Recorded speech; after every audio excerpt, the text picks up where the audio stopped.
Hello, Silver Creek Church. Great to be talking to you yet again, coming from my office, and I am recording a highlight or review of what we talked about today in church.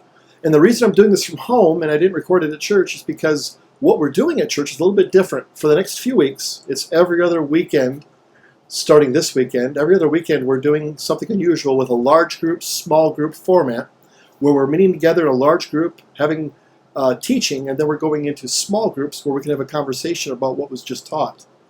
And this is working out really good. Today was the first day and it went really well. But it's something that's impossible to record without having a lot of cameras, a lot of expensive equipment to catch that big of a room with that many people talking.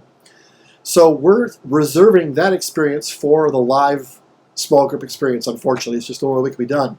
So I'm just giving you a highlight, a synopsis, if you may, online to let you know what's happening, because we don't want anyone who's unable to come and watching online to completely miss out on what's happening. So I'm giving you a little highlight, and I'll do that every other Sunday to catch you up. Now, next Sunday, because it's not one of the weeks that we're doing this special deal, next Sunday we'll have a normal service at the location. It'll be fully recorded, and you'll get the full recorded service presented on the internet on Monday, as you're used to it being. So next week it'll be like that, and then every other week after that, and so on. So it seems confusing, but it's all going to work out. It's all clear up here to me. But as for the next 5, counting this one, the next 5 Sundays that we're doing this brand new teaching, and I'm loving this teaching, and it was so great going through it with people today. We introduced this topic, we introduced this question, and it's this: what is it about church today? And let's just be specific about what is it right here in the United States of America, right here in Michigan, right here in central Michigan area. What is it about church that is resistible or not attractive enough that the whole world isn't like beating our doors down trying to get in? In other words, why doesn't everybody go to church? Why doesn't everyone attend a church on a Sunday morning? And I'm not talking about the obvious reasons, like, well, I'm sick or I had something else going on. But when it's a choice, when it's like, well, I could go, do I want to? There's something holding people back. And there's something that makes what used to be irresistible when Jesus presented this. It was an irresistible message. But now it's become resistible. And the question is, what is it happening that does that? And so we talked about that today. We started off with the idea of Jesus came to fulfill the law of Moses. And let me explain a little bit more about this. You see, there's something called the temple model. And the temple model is what we refer to when we talk about early religious beliefs. And this goes from early Christianity, well, not really Christianity, but the early Judaism, I should say. It goes from that, and it goes through every culture. In fact, if you go back into ancient religion, any culture that had a sacred place, had a sacred text that they would teach from, taught by a sacred man, and it was always men, it seemed, and there was always people who were devout people to help facilitate it. That's the commonalities of a temple model system. And if you look around us in the world today, you can see that. Or if you grew up in church like I did, you might see pieces of that, even from a church you've experienced. But going back in history, going back in time, we can see it very prevalent in the Jewish teachings. The Mosaic law was very prevalent. There was a sacred place, the temple, that housed the sacred text that was taught, or it was explained, or it was delivered or revealed by sacred men, and that it had always had devout followers that would support it. And so even today this is going on. If you look at different parts of the world, different parts of the Middle East, different parts here in America, wherever you look, you can find this still going on. That even in places where we don't agree with what they're saying to do some very horrible things, all in the name of the sacred text from a sacred place taught by sacred men to the followers, the people that are willing and ready to do whatever it takes to make it happen. And this temple model is not a good thing, because Jesus When he came on the scene to change that. He came on the scene to bring something brand new. And so we know this because when we look in Matthew, the book of Matthew from the New Testament, we can see where Jesus explains this. And I'm going to read to you Matthew 5:17. Jesus said this, "Do not think I have come to get rid of what is written in the law of Moses, or the prophets, excuse me. I have not come to do this. Instead, I have come to fulfill what is written." I have come to fulfill it. In other words, it's as if the whole Old Testament is pointing with giant arrows towards a Messiah, towards something different. Something's going to change. Something's coming. All of this is built to prepare for that. In fact, it was described as if the Old Testament is like a cocoon. And that cocoon is preparing for what's going to break out of the cocoon next. And this is the purpose. This is what Jesus Christ came to do. And so when Jesus Christ came, he didn't come to add to what was already there. He didn't come to say, okay, now let's take what you've learned from the law and now we're just going to add to it. No. He said, I've fulfilled that and now I give you a new command. A new command I now give you, to love one another. And it's within John chapter 13, verse 34 that Jesus says, "A new command I give you, love one another. As I have loved you, so you must love one another." And when Jesus said this, he was referring to the fact that he had been giving the disciples, he had been giving us the perfect example of how to love other people, how to love one another. In fact, the example is right there, right before this was spoken by Jesus, right before Jesus made this statement. Jesus had just finished washing the disciples' feet. And so by washing the disciples' feet, he showed them that this is a very humiliating act in many ways. It's a very humbling act. In fact, it's something Jesus did for the disciples that the disciples wouldn't have done for each other. But Jesus was showing them, this is how I want you to treat people from now on. I want you to stand out. I want you to be unusual in the sense of how you treat people. Other people will know you're my disciples by you being so unusual, so not the typical, that you stand out in a crowd. You treat people extraordinarily well. It would be as if a neighbor asked you one day, hey, could you help me out? Maybe they broke their leg. Could you help me out? Could you just this, and I hate to ask this, could you mow my grass for me this week? I'm really sorry.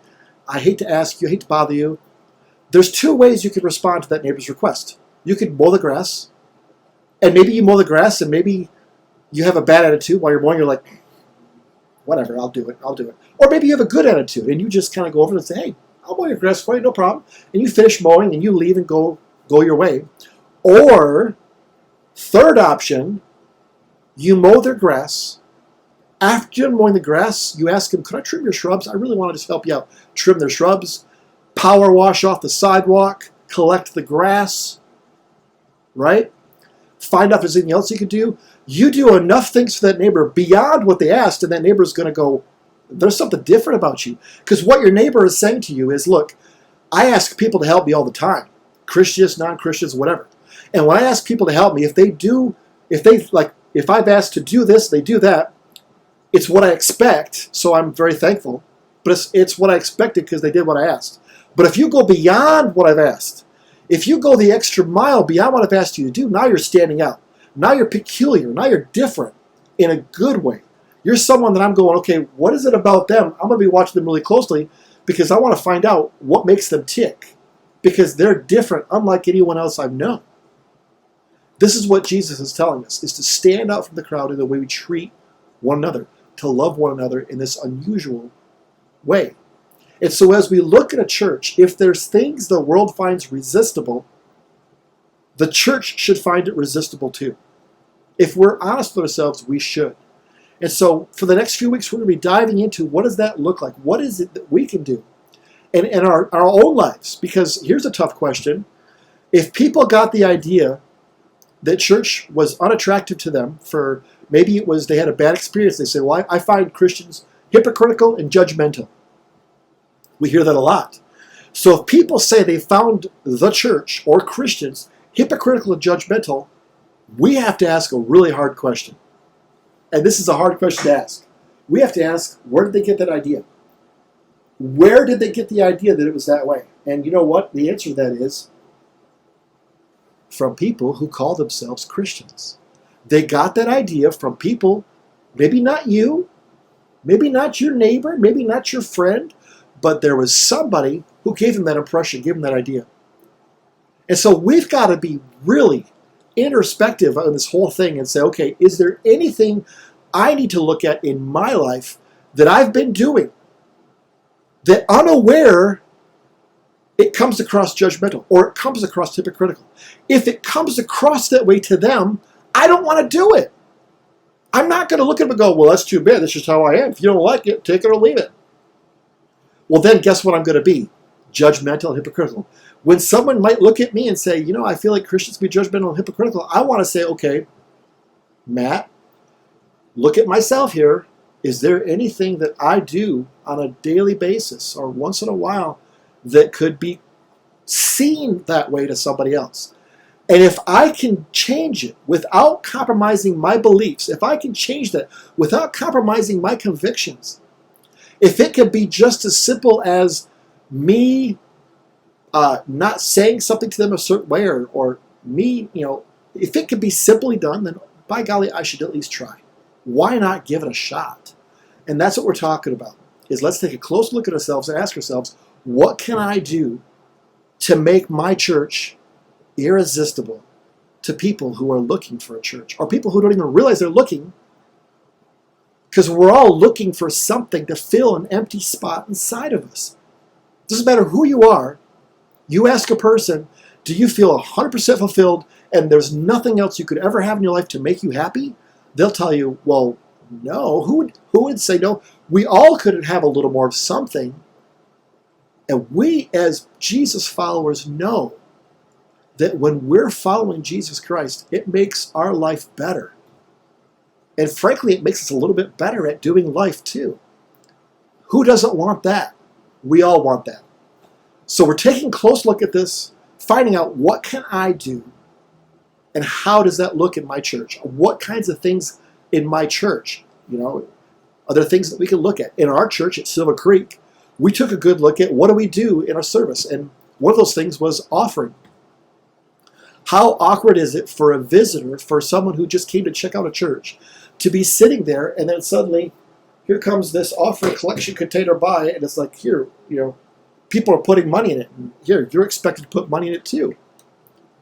Well, that can be awkward. Not that there's anything wrong with being generous. Jesus teaches us to be generous. Jesus teaches us to be thinking of others above ourselves and be generous. So there's nothing wrong with the fact of giving. Giving is great. But what if we did it in a way where it wasn't right in front of your face when you come into the church or you're sitting on a chair? So we did that at Silver Creek Church. We changed that up a little bit. We changed up how we did a lot of the things and how we do church. All with a mindset of, we want people who come here to not have maybe not have any, I shouldn't say that, that's probably not fair. How about this? To have as few reasons as possible to find us resistible. We want to keep working on it. We don't ever want to stop working on ourselves and on our church as a congregation, as a group of people, like-minded believers. We don't ever want to stop, slow down, ease off the gas pedal on this idea of let's try to be better. Let's try to be more thoughtful and be mindful of who's coming in our doors to make sure that we're not being rude. They're guests for us, and we want to be creating an incredible environment that they feel welcomed to attend. So that's something for us to chew on this week. Ask ourselves this question. As I interact with people this week, what things can I do to become a little bit more irresistible that might put people in a position to ask the question, what sets you apart? What makes you different?